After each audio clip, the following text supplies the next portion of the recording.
तो 18 साल से WWE देख रहा हूँ और वीडियो बनाते हुए यूट्यूब पर 6-7 साल हो चुके हैं। उस एक्सपीरियंस के साथ मैं ये चीज़ कह सकता हूँ कि अगर आपको कोई भी चीज़ पसंद नहीं आ रही है WWE के अंदर और किसी को बताना है कि क्यों पसंद नहीं आ रही, just say the word story telling, लोग मान जाते हैं। कह दो कि यार स्टोरी टेलिंग बढ़िया नहीं थी and they would be like oh वो इतना हैवी वर्ड, मज़ा आ गया सुन के। अच्छी स्टोरी टेलिंग का एग्जाम्पल नहीं पता, लेकिन कोई भी पॉपुलर स्टोरी को मैं उठा के बोल दूंगा। ये है भाई स्टोरी टेलिंग का वर्ड, आप देख लो कहीं पे भी। ऐसे करते हैं जैसे भाई खुद बड़े अनुराग कश्यप जो भी डायरेक्टर है ले लो यार, तो खुद ने भी कोई मूवी डायरेक्ट कर रखी हो तब तो मजा भी आए, लेकिन नहीं। तो ये एस्टोमा चैंपियंस ऑफ द वर्ल्ड, मैं हूं 3DX चेतन। WWE ने अभी रिसेंटली आधे घंटे से ऊपर की वीडियो अपलोड करी है जिसमें WWE के सुपरस्टार्स ट्रिब्यूट दे रहे हैं ब्रे वाइट को, ब्रे वाइट के बारे में चीज़ें कह रहे हैं, मेरी पर्सनल एक्सपीरियंस शेयर कर रहे होंगे।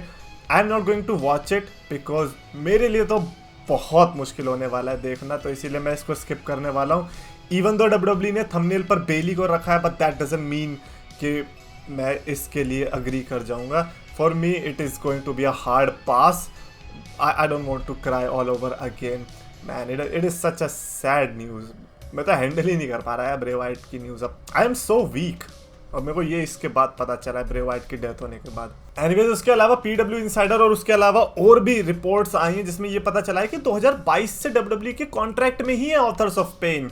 अगर जिनको नहीं पता, ऑथर्स ऑफ पेन एक टैग टीम हुआ करती थी जो कि आई गेस मेन रोस्टर में भी आई थी थोड़े टाइम के लिए, और उनका ऐसा कुछ काम बना नहीं, ठीक है ना, और फिर उनको रिलीज भी कर दिया गया। पता नहीं क्या क्या हो गया उनके साथ, पता ही नहीं चला। But now apparently they are coming back, और अगर वो आ रहे हैं देन दिस इज ऑसम, क्योंकि अगर आप उनकी बॉडी वगैरह देखोगे और उनके NXT के मैचेस देखोगे, क्योंकि जो NXT का ब्लैक एंड गोल्ड ब्रांड था उसका one of the important part थे वो जो टैग टीम डिवीजन था। तो मैं तो चाहूंगा डेफिनेटली ऑथर्स ऑफ पेन जैसी टैग टीम WWE में निखरती दिखाई दे, स्पेशली तब जब वाइकिंग रेडर्स जैसी टैग टीम को टीवी टाइम मिल रहा है। नॉट सेइंग कि वाइकिंग रेडर्स आर बैड, बस वो कैरेक्टर के सामने ऑथर्स ऑफ पेन का तो लाख गुना अच्छा था। एनीवेज, उसके अलावा रोमन रेंस के 3 साल हो चुके हैं। ये 3 साल पहले के दिन ही यूनिवर्सल चैंपियनशिप जीती थी रोमन रेंस ने, और अब उसको 3 साल हो चुके हैं। बहुत कुछ चेंज हो चुका होगा। 2020 पहली बात तो पैंडेमिक का टाइम था, और अभी 2023 आ चुका है, सब कुछ चेंज हो चुका है। हमारा चंद्रयान भी मून पे जा चुका है and you know of course हर कोई जानना चाहेगा कि अब आपकी ज़िंदगी में क्या चेंज आया है। मैंने ये पहले भी चीज़ बोल रखी है कि रोमन रेंस का ये वाला जो टाइटल रेन रहा है, ये ऐसा रहा है कि काफ़ी लोग हो सकता है स्कूल में रहे हो और काफ़ी लोगों का कॉलेज भी खत्म हो गया होगा and they would be like यार इतना टाइम बीत गया, पता ही नहीं चलेगा। ट्रस्ट मी व्हेन आई से दिस। आप लोगों में से काफ़ी लोगों के कमेंट आने भी वाले कि भाई यार सही में पता ही नहीं चला कब रोमन रेंस का टाइटल रेन आ गया और कब हमारा इतना जल्दी जवानी निकल गई है, बुढ़ापा किसी के केस में। उसके अलावा CM पंक की भी बात कर लेते हैं। CM पंक ने बड़े पटोले मचा दिए भाई साहब ऑल एलीट रेसलिंग के बैक स्टेज में। तबाही। ऑल एलीट रेसलिंग का जो भी पेपर व्यू हुआ था जिसके बारे में ऑल एलीट रेसलिंग के फैंस बड़े धमा चौकड़ी मचा रहे हैं सोशल मीडिया पर कि भैया हमने कहा, हमने एज इफ के भाई स्टेडियम के सारी सीट पे पहुंचा मार के यही गए थे। बट खैर, बैक स्टेज में जैक पेरी जिसका नाम जंगल बॉय है, वो उसके और CM पंक की रियल में कन्फ्रंटेशन हो गई। खैर कन्फ्रंटेशन तो मैं फिर भी बड़ा आसान सा टर्म यूज कर रहा हूँ, भिड़ंत हो गई। ऐसी भिड़ंत हो गई बैक स्टेज में कि मॉनिटर सब गिरने की नौबत आ गई। समोआ जो को बीच में आना पड़ा बीच बचाव करने के लिए, तब जाके वो फाइट छूटी है। और ये होता है जब टोनी खान जैसे बंदे बॉस होते हैं। इन दोनों में से छोड़ो, किसी के बाप की भी हिम्मत होती अगर विंस मैकमैन वहां पर होता तो। रिमेंबर द टाइम, वो वाला मैंने आपको पहले भी इंसिडेंट बताया जब मैट हार्डी लीटा एज के बीच में क्या चल रहा था। विंस मैकमैन ने कहा था I don't give a shit तुम लोगों के बीच में क्या चल रहा है, बट जब तुम मेरी कंपनी के अंदर हो और मैच दे रहे हो, अगर कुछ भी चीज आई तो मैं मेक श्योर करूंगा पूरी रेसलिंग इंडस्ट्री में तुम्हें कहीं पे काम ना मिले। ऐसा टाइप का बॉस होता है। और लेकिन यहाँ पे भाई साहब मॉनिटर गिर रहे हैं, बीच बचाव करना आना पड़ रहा है, और CM पंक भाई अलग ही चौड़ में। भाई WWE का जो रुतबा है वो तुम कहीं और जाके दिखा क्यों रहे हो, मैं तो ये कह रहा हूँ।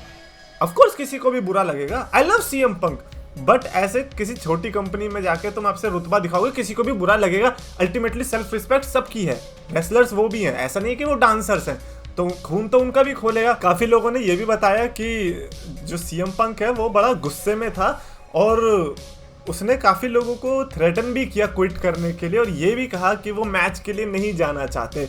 Very unprofessional behaviour from CM Punk. और this is one of the reason जिसकी वजह से मैं सीएम पंक को डब्ल्यूडब्ल्यूई में चाहता हूँ। मैं देखना चाहता हूँ कि ये बिहेवियर डब्ल्यूडब्ल्यूई में निकल पाएगा उसका या नहीं, या फिर ऑल एलीट रेसलिंग में ये हेकड़ी निकल रही है सारी। और लोग कहते हैं कि भाई सीएम पंक बड़ा अनप्रोफेशनल है, तो हैंडल करो ना, क्यों नहीं हो रहा हैंडल? एक सीएम पंक ही तो है, इससे बड़े बड़े विंस मैकमैन ने हैंडल कर रखे हैं। अबे ये तो कुछ भी नहीं। मीरो जो रूसेव है, अपेरेंटली रूसेव और सीएम पंक का भी कुछ इंसिडेंट हो गया। सीएम पंक कहता है तुम्हें कोई दिक्कत है? कोई दिक्कत है तो बताओ, बाहर मिलते हैं।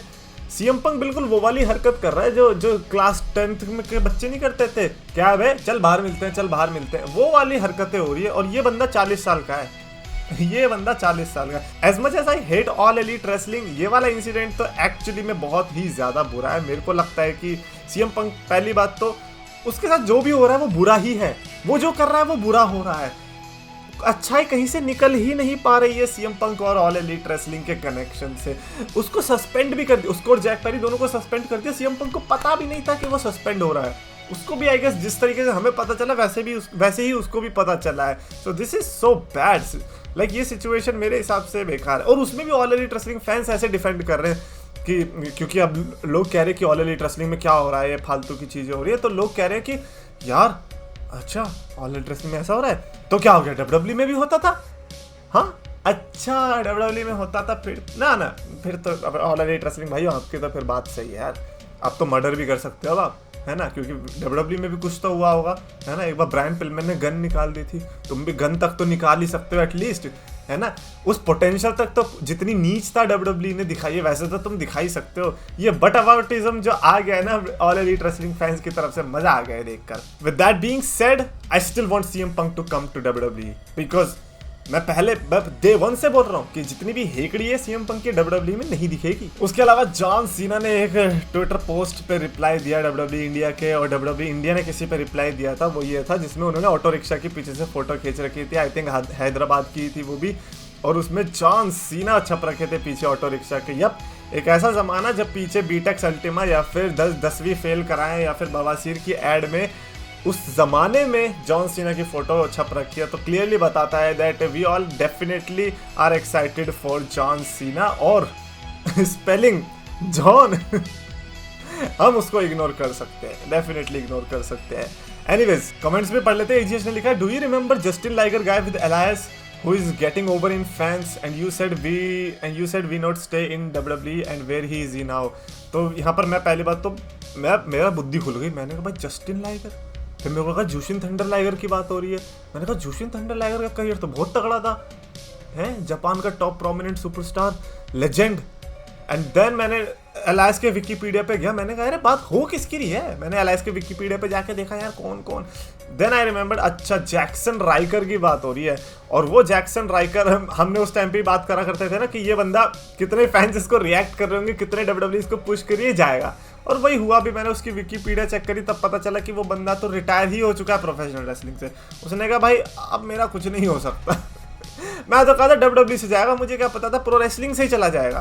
सौरभ राठौड़ ने लिखा है कि भाई पेबैक में कोई रिटर्न होगा क्या रैंडी ओटन। भाई रैंडी ओटन तो लिख के ही रखो हर पेपर व्यू के अंदर, क्योंकि अब रैंडी ओटन हो गया, बिगी हो गया, ये ऐसे सुपरस्टार है जो कभी भी टपक सकते हैं। और भाई कोडी रोड्स और ग्रेजन वॉलर का जो ये सेगमेंट है, इससे ज़्यादा बड़ा मैंने अभी तक कोई ऐसा नहीं देखा। ऑफ कोर्स रोमन रेंज के मैच में वो आ सकते थे, बट ये बहुत बड़ी चीज़ होगी कि कोडी वर्सेस रैंडी ओटन देखने को मिले। तो सो आई रियली होप कि कैसे भी करके रैंडी ओटन वहाँ तक अपना कदम लगा दे। निखिल कुमार ने लिखा AEW created history last night, loved it bro. या ब्रो मतलब वो तो हिस्ट्री तो क्या, आई थिंक या आने वाले टाइम तक रिमेंबर रहने वाली है जो चीज़ सीएम पंक और जैक पेरी के बीच हुई है। इस पर तो बहुत डॉक्यूमेंट्री भी बन सकती है। तो हालांकि मैं अगर आपकी जगह होता तो शायद ऐसी हिस्ट्री का प्राउड ना होता, बट ठीक है, ऑल एलीट रेसलिंग फैन हो, कुछ भी कर सकते हो। Anyways that is it for this video. Definitely comments में लिखकर बताना अपने थॉट्स कि ये सीएम पंक चाहिए डब्ल्यूडब्ल्यूई में या नहीं। कमेंट्स में लिखकर। अगर आपको वीडियो पसंद आए तो प्लीज लाइक और शेयर करो, चैनल सब्सक्राइब करो।